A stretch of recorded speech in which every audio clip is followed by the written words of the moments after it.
How would you like to achieve your first million? And today we have Alfredo with us, which is originally from Argentina. So Alfredo Borodowski is an international keynote speaker, consultant, and expert in peak performance and positive psychology. Over 30 years, he has coached CEOs, executives, and entrepreneurs companies like Paramount, 2M, and Paul Wisto boost productivity. And so he brings a lot of expertise and knowledge to the companies that they are looking to grow big time. So Fredo, tell us what are the 5 steps that you recommend entrepreneurs and founders in order to achieve the first million? Welcome to Unstoppable Podcast with Harry Sardinas, inspiring conversations with influential millionaires, investors, thought leaders, entrepreneurs who are making a massive difference with their innovative products and services, and sharing the challenges and the wisdom of how they sold their first million. First of all, Harry, thank you for having me. It is Pleasure. such a pleasure. I follow your podcast. I have learned so much, and it's really an honor to be here. Thank you. The 5 steps. The Mhm. first one is the one I hate to do. And I think many people also hate to do. And I will going to begin with that one, and it's networking. Okay? Authentic, honest networking. Okay. That's a great tip, by the way. Yes, you may have great projects, you may have a great business plan, but if you don't have connections and relationships, really nothing will happen. And I do not like networking because I am an introvert. Okay, I'm kind of to myself. But every time I get to my office, Harry, every morning, the first hour and a half, I spend it networking on LinkedIn. Now, Wow. yes. Very good. Now, Very powerful. from that, I have developed the most substantial and actually personal relationships.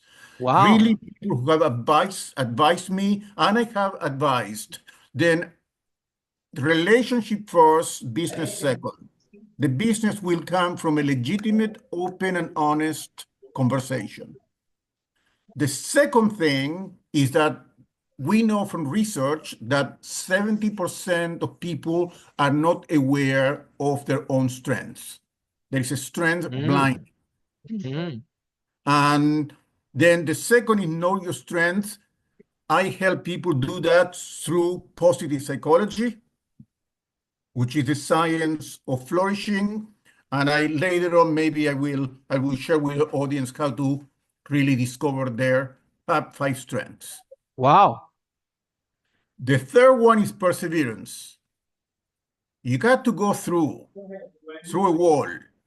Okay, you have to keep going. There are going to be moments by the way of weakness and you want to quit, but the general attitude is I can.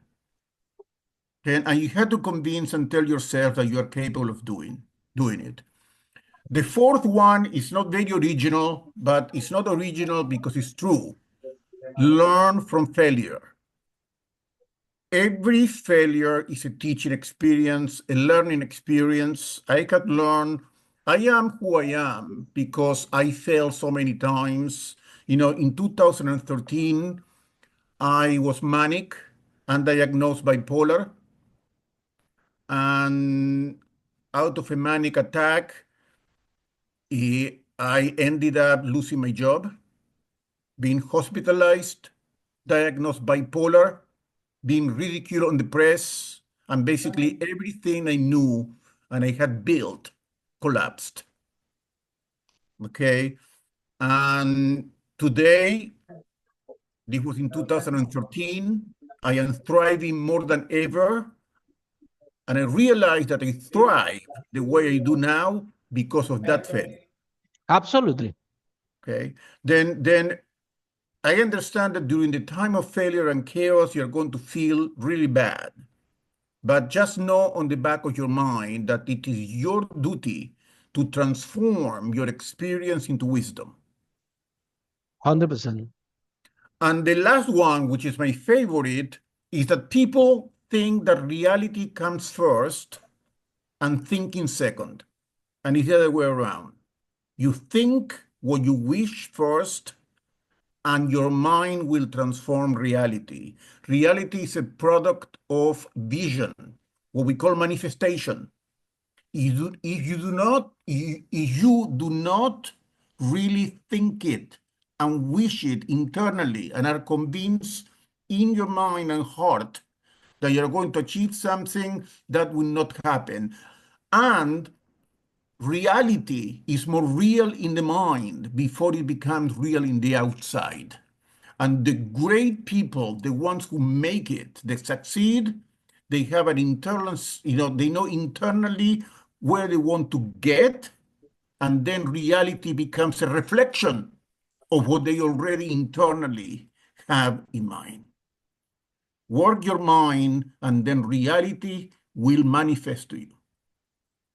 100%. Wow, very powerful, Alfredo. And I think that this step that you just shared there really, really profound, and it comes from you're very humble, had shared very powerful lessons for our listeners. And I want to Thank you. start by for the first one, which is your step number one. Yes, where you said, do what I hate, which is networking. Yeah. But at the end of the day, Alfredo, we are entrepreneurs. And entrepreneurs, we have to do things that we like and do things that we don't like. Yeah. You know what? You know when can you see this is not my job? The people that are out there in the 9 to 5. They say this, I don't like this, this is not my job. But we are in business. And this is kind of the beauty of being an entrepreneur, that sometimes even things that you don't like, you have to embrace it and make the most of it. Even this podcast, my girlfriend really worked me into this, you know. I was resisting a lot.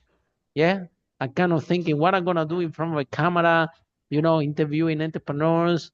And I'm kind of resisting this, you know. I'm a speaker, same like you, so I like the stage, I like to see people, right? And I was thinking, you know, this podcast is gonna be something lonely, and I don't know what I built in my head. And so I did resist to it, but guess what happened? I started to do it, and I'm warming up to it, and now I'm meeting amazing people like you. And now the whole thing is actually, I find the good thing into the things that I hate, same like you, right? So probably maybe that's the message. Maybe what you really hate is just to go inside and do this tedious thing, to go inside LinkedIn and talk to people and do whatever. But eventually, well, when people reply back and you start to build the relationship, kind of pay off, right? I am an idea person. I like ideas. Okay. You are a I creator like love, me. You are a yes, creator like me, I can tell. I love to think. Okay. Come out with ideas. And I don't like small talk. Then what do I do when I network? Nobody told you it's not an obligation to have a small talk when you network. That's a misconception. Exactly. Actually, I relate to people who I just meet with substantial, good, deep questions. Mm-hmm. Okay. When I see somebody like you leading a podcast, which I want to appear, usually my first message is, tell me what inspired you Mm. to lead this podcast. Tell me about your story. I am genuinely interested, okay, about how they came up with the idea, okay, and that develops into actually very good conversations. Mm.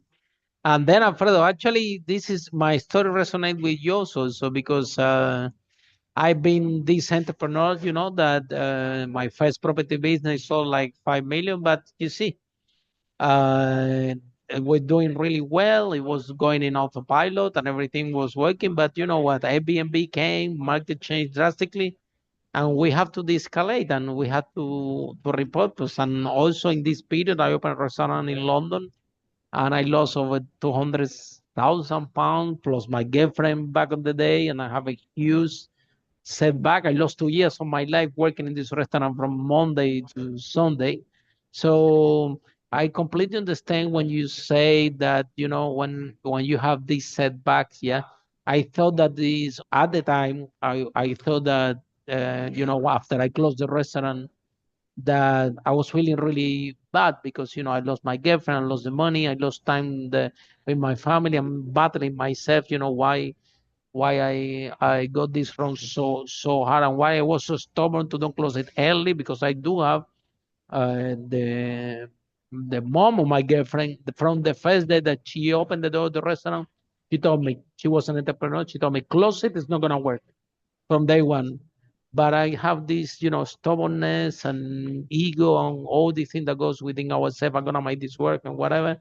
And well, I escalate the loss for 2 years, and 200,000 pounds in London, especially if you are starting a business, is a big hit. So after this incident happened, I did learn a lot. Now sometimes the people, the students are telling me, well, shall I start an MBA? I'm telling them, take the money and open a restaurant. You're gonna learn more about business. Having a restaurant, I'm trying to make this work, that actually paying this MBA, because at the end of the day, the biggest lesson on business, I actually learned it not from my property business, which was making very good money. I was running autopilot. I didn't need to go to the office. My manager used to come to tell me what she was doing with the business and show me how much money, and I didn't need to move. That was easy, build the property business, and I thought that business was easy, and I thought that all the business were the same. And after this restaurant, I realized that I was just lucky Right. that the first business that I opened, it have set I opened in the right time, in the right moment, with the right product market fit, and the profit margin, they were huge.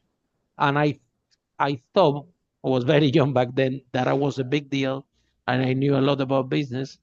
And this restaurant showed me that I was a nobody, Right. and brought me to ground, brought me to zero. And then internal reflection started to go, Alfredo, where this ego, I'm the big boss, everybody need to hear, listen to me and whatever. I started to de-escalate in that ego. And I started to work with my team. How can I help you? How can I save you? How can I make your job better? And until that restaurant made me, uh, you see, realize also what kind of business I don't want to be. After the restaurant closed, I knew. I didn't even knew what new business I'm gonna have, but I knew already what I don't want. I got Right. clarity. So, but again, Alfredo, because you face a setback, and some people lost 200,000 pounds, and they commit suicide, and you also have a bad experience, right? So how you overcome this Right. challenge? How you overcome that challenge?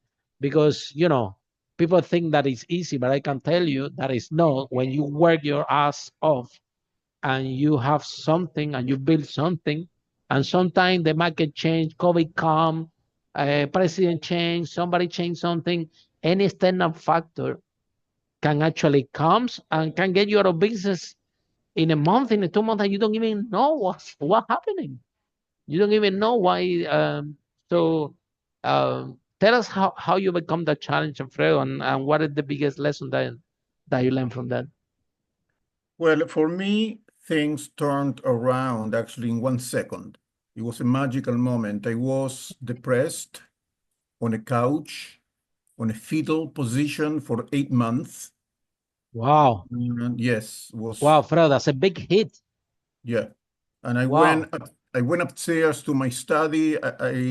Harry, I do not know why I was meant to go there. It was like a force bringing me there. And I went to my Wow. study, and on the desk, I saw a yellow folder, which I also I do not recall placing there. And I opened it, and I saw the results of a test on positive psychology I had taken a few years earlier, and I read my top 5 strengths: creativity, love of learning, curiosity, perseverance, and bravery.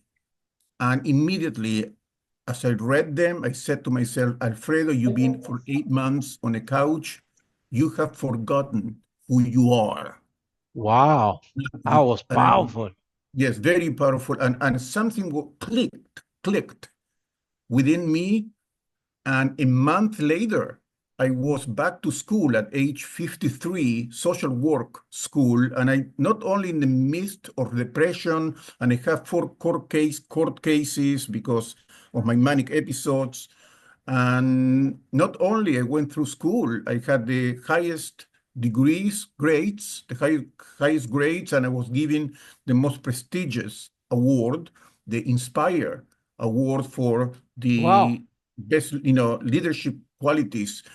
And that's the way I became a social worker, and then eventually certified on positive psychology. And what I do, I help corporations, executives, and people discover their top strengths of positive psychology, because this is not only me who went through this transformation. We know from research, from evidence, that if you know your top 5 strengths, you have the potential of growing 9 times.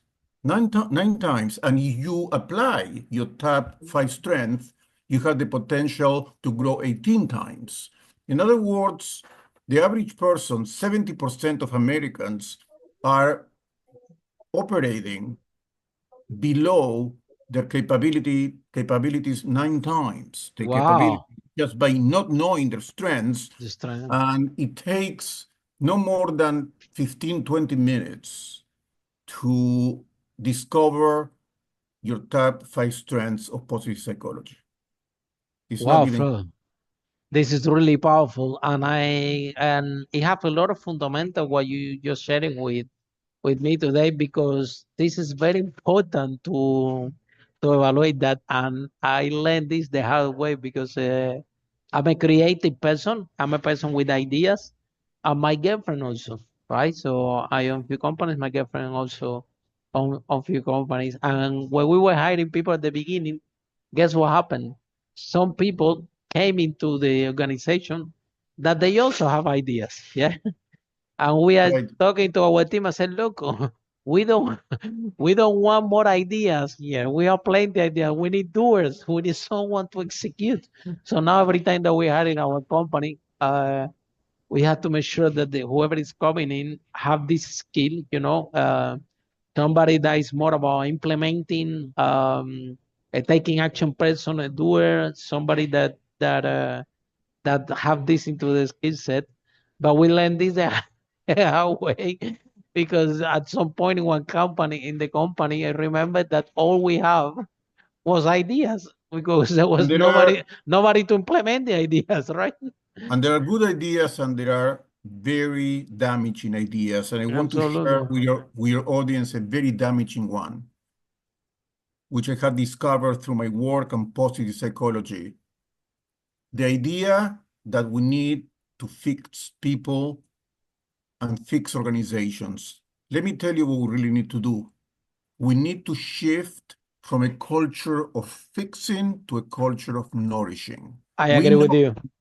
we know that a person thrives by helping that person maximize what is working, not 100%. zooming in what is not working and trying to develop that part of the person. And managers were trained to give quarterly reviews where they focus on, okay, what do you need to improve now?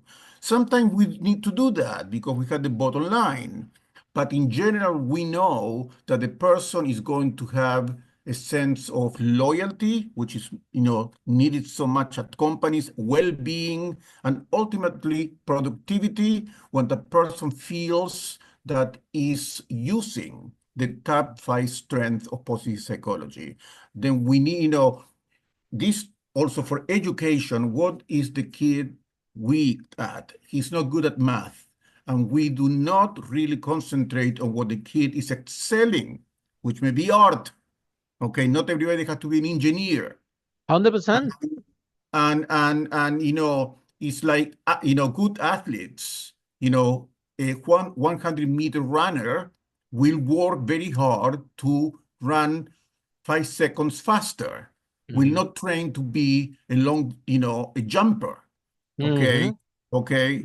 Then we need to stop doing that. Companies, by the way, interesting. You look at the development of management, the model that consultants took originally to work at companies, they borrowed it from medicine.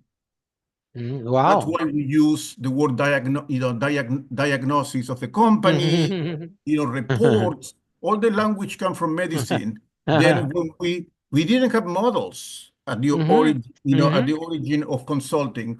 Then what happened is that borrowing from medicine, we now also acquire the idea that it's about fixing or normalizing, not thriving. And most of management is about what to fix in people instead of what to maximize that people already are doing great, 100%. greater. 100%. Okay, and we can change that paradigm. Oh my God! I mean, the sky is the limit, and that's what the I company do. can thrive. The company, because this is afraid a lot of things that we see in the companies out there. Number one, exactly what you just describing, right? This is a very, very simple case. You have a very good worker, okay? And because this is a very good worker and have this skill, you say, okay, I'm gonna promote it to a manager. But guess what happened? Uh, you promoting a person to be a manager without knowing if this is his strength. If this is something, because it's not the same to be a working, and let's say that you work, I don't know, in Starbucks selling coffee, and you are great at customer service, you're great with people, you're making all the tips, and you are very charismatic, and this is your strength, and you smile a lot, and you can be like that for 8 hours, and somebody say, okay, because this person is the best, she's gonna be the manager, and now that person is already in one position that this is not the strength, this is not what she's good at, and now this person start to underperform. This person start to have internal breakdowns and damage psychologically, start to get pressure from work, and nobody understand what's going on. And what happened very simple is that trying to help that person, trying to promote it without assessing effectively what was the strengths of that person. Now the whole company is making less money and nobody understands why, right? And we see this a lot, Alfredo. On the other hand, we see sometimes the opposite, because I've been an employee and I think that I deserve to be a manager. And all of a sudden they bring one manager that nobody knows where it come from and everything. And as an employee, you feel a little bit jealous, yeah, but without knowing, right? And the people don't know that well. This person probably is there because that's his strength. That was good at, and the company hasn't think that you can do. So, for example, I am in my company. I am a big fan of or don't give to my employees or to myself a boring job all the time. I like to give them different jobs, yeah, and I test them, but I always observing what they are good at and what are their strengths. And after I give them several tasks or whatever, I already know, yeah, that for example, my IT developer, I already knows what he likes and what he hates, and what he's good at and what he's not. Yeah.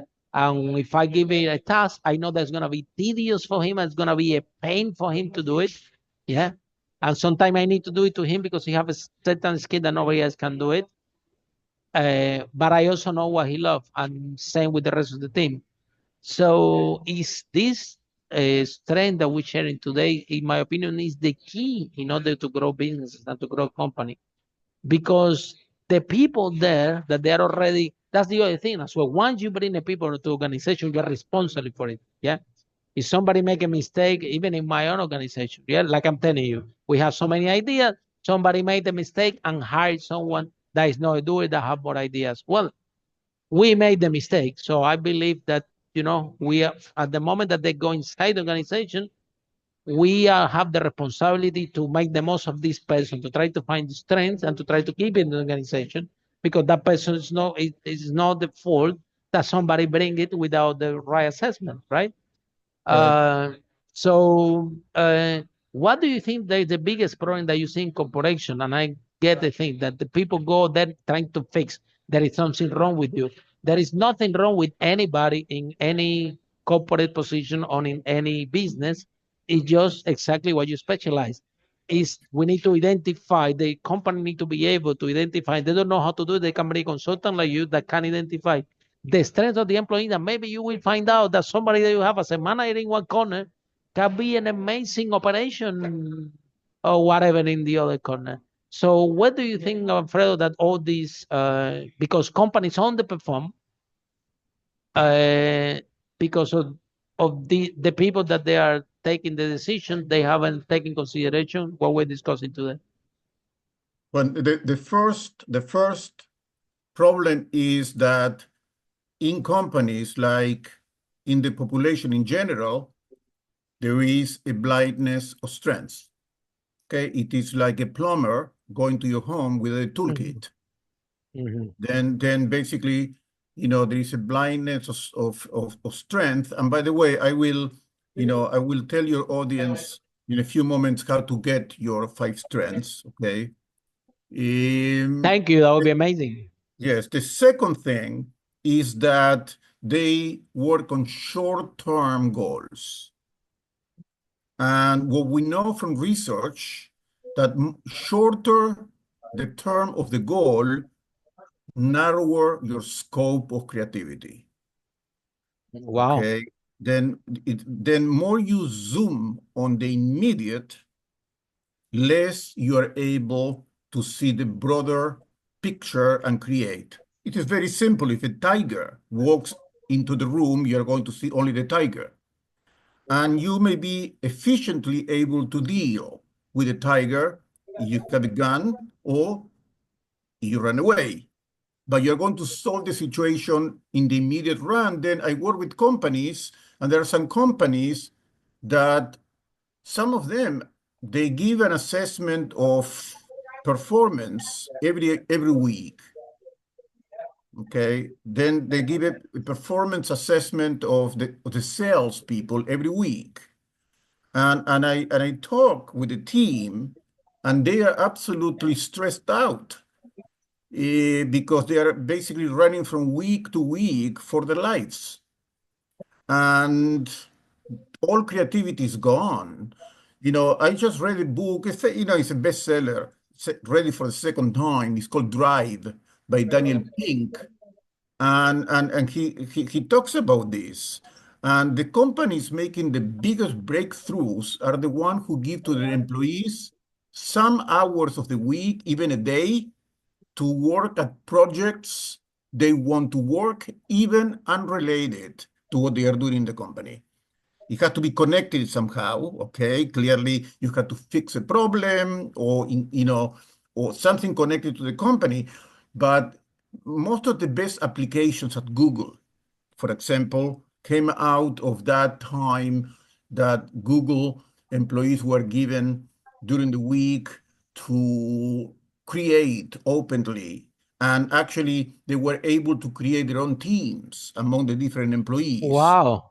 Okay, then I feel I would like to work with you, and in many companies, it has been implemented in which they give some time for creativity, to use your strengths and to move people from the survival mechanisms, which are narrowing the self, to broadening mechanisms, which unleash creativity. I think but if we are running every time, on the issue of the quarter, and making the bottom line, yes, we may do it. We may even go beyond that. But on the long term, we are going to lose the steam of creativity, and the consequences may be, Yeah, you lost innovation. Then there is lost no innovation. innovation. There is Yes. no creativity. There is no innovation. If there is no Not only innovation. that, you're going to lose motivation Mm-hmm. from the people who work at the company. They're going to lose motivation, okay, commitment, loyalty. They will even go to a different job that pay them less, especially the younger Mm-hmm. generation. Mm-hmm. Okay, Wow. okay, where Critical. for much of the younger generation, you know, the salary is not the most definitive thing. It has to be a quota of fulfillment and Mm-hmm. creativity and Yes. expression and Especially with the expression. new generations, they operate like this. I Exactly. agree with you. Yeah. So, Alfredo, tell us what are how we can know our strengths. Very, very simple. You just text to me the word positive to 33777. Okay, a simple text. Positivity, but sorry, positive, no positivity. Positive Positive. at 33777, and you're going to get, two pages about how to go. You go through a very simple process that will take you 10 minutes. I'm going to introduce you to the 24 strengths of positive psychology. There are 24, Wow. which are amazing. And I will going to give you a few questions about how to look at them. And after you go through the 4 questions, very simple ones, you're going to be able to determine the top 5 for you. Wow. Very simple. And Alfredo, this is actually sometimes we build a business because of this, because we're trying to find a solution for ourselves to a problem that we have, and then this we solve it for us, and then we trying to help other people. I remember my first property business. Um, I started to rent the rooms because my I was paying a lot of rent when I was in London. So I was thinking, well, if there is a way that I can not pay the rent, then I'm gonna have more out of my salary. So then I started the business when we were renting rooms, and and this is when the business right, then I save my money in the rent. So because I save, then I start to do it more and more, and that create the money. So but first the business started for me try to solve a problem for myself, and then after you try to help others to solve the same problem. This is to be actually what happened to you that in the middle of after 8 months of depression, yeah, you look at your 5 strengths, and you decided I'm gonna embrace this is who I am.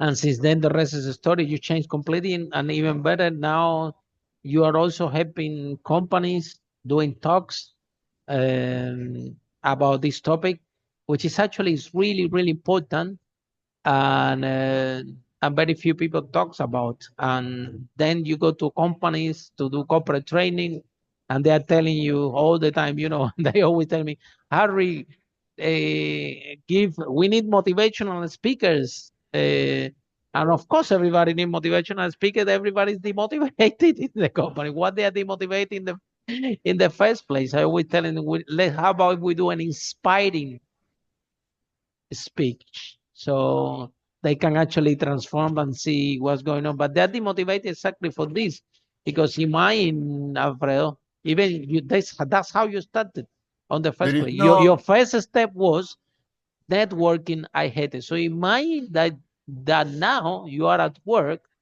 and yeah, and you have a job, and tomorrow the new boss come. I said, okay, Alfredo, you know what? You're not gonna do this task anymore. From now on, I want you to do networking. What are you gonna do? You hate it, but you have to do, because you have to get paid. This is you work for that company, whatever company. So now, can you imagine how many people out there they are actually going to work and doing something that is not your strength? Can you imagine how challenging that can be? they, It can affect psychologically the person and the company as well. Then that's why we have a lot of mental health issues every time that we're in London. Harry talk about mental health. I'm like, why do you want me to talk about this? And they say, well, they have a lot of mental health issue in the corporate world right now, and that could be one of the sources. Talking about motivation, I've seen it. There is no greater motivation than giving a person the gift of their own strengths. I You agree with cannot you be 100%. motivated. You cannot be 100%. motivated. Okay. And what is amazing is that we know that by just knowing your 5 top strengths, just by knowing them, you are 9 times, you have 9 times more potential to develop, because although we use our top strengths naturally, it's different when you use them intentionally. By knowing them, you shift from doing them naturally to do them with full intention. Okay, and that what makes the difference. Okay, then I invite everybody to get the strength. As I said, it's very simple. Okay, very simple. I will give you the 24 strengths and a few questions, and you get them. Okay, it's not even a mystery. It's a shame that People just don't know. exactly. It's not even a mystery. This comes from in 1998. The top psychologist in the United States, Martin Seligman, he challenged psychologists in America and said, why psychology only studies what is wrong with us? There is a lot of good things happening in the mind, in the psyche: gratitude, resilience, courage, happiness, well-being, flourishing. Why aren't we doing research and papers on what works great? And that's when positive psychology was created and exploded as a science that give us the tools of how to maximize what is good in us. Okay, and I think it's a right of every person to maximize their potential. It's a right, and I want everybody to exercise that right, to be at their best. That's 100% agree with you. So, Alfredo, if someone is in love with our conversation, how people can find you, how this process work, how can they find you Look, in LinkedIn?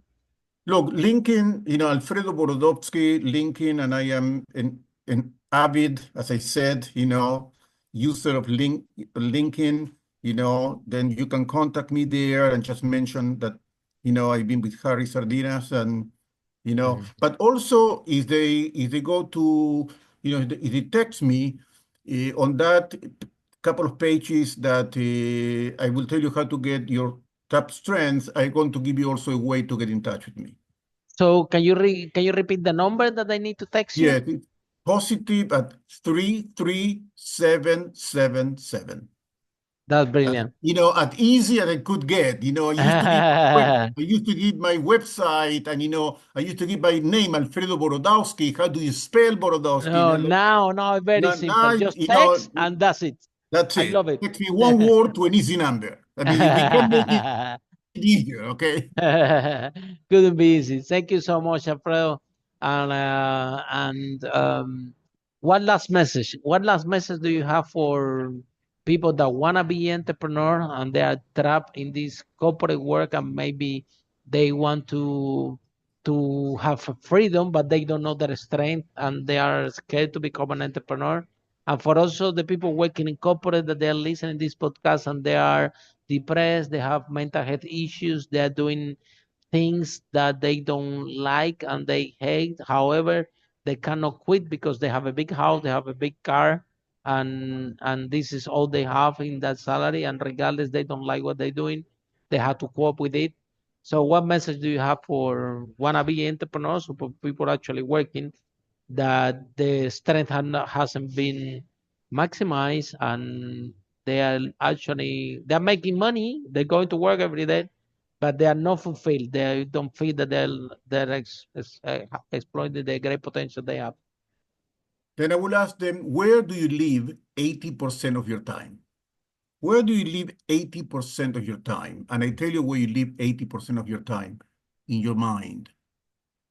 100%. The residence of the self is the mind. We Wow. sometimes don't realize that we live 80% of the time in our own thoughts. Control your thoughts. Think positively, okay? Make a reality internally. And once you make that reality internally, the reality outside will follow, okay? We are meant to fulfill what we internally create. Don't expect reality to give you a gift. Reality is not coming to you. You are coming to reality with the internal conviction that your dreams are possible and are going to manifest themselves. Live your life like that. And on that note, thank you so much, Alfredo, to be in the broadcast, and for all of you listening. Remember, find your strength. If you're an entrepreneur, if you're in business, you need to know your five strengths. This I can tell you for sure, because um, you need to hide the people in your organization that that don't have the same strength. Because if everybody had the same strength, Right. and what's gonna happen? Who's gonna do the job? Who's gonna do the thing that nobody's good at, right? So thank you so much, Alfredo. This has been really powerful and very refreshing, and a topic that very important that nobody talks about. And probably you're looking at your company now, you're looking at your organization, and you're thinking this company is not making profit, it's not thriving. And the first thought of your mind is, let me fire some people. And think about twice. Think about the people that you already have in the organization. How can you maximize the strength? How you can, if you need help, bring a consultant. Happy Alfredo will love to go and pay you a visit. But find the strength of your employees, of your management team, of your board meeting, and the winners, and a surprise Christmas might come early to you if you embrace this. Because if you fight the people and still you're not getting the maximum potential of the people that you have in the organization, the company is not gonna drive. You're just gonna put the patch in the organization, but the problem is not gonna get solved. So thank you so much. And for all of you seeing the broadcast, see you in our next episode. Lao brave entrepreneur like Alfredo break that wall and achieve the first million. Bye for now. Follow us for more interviews with world's most influential, audacious entrepreneurs that overcame challenges and adversity, providing you with the blueprint of how they sold their first million so you can grow your business exponentially.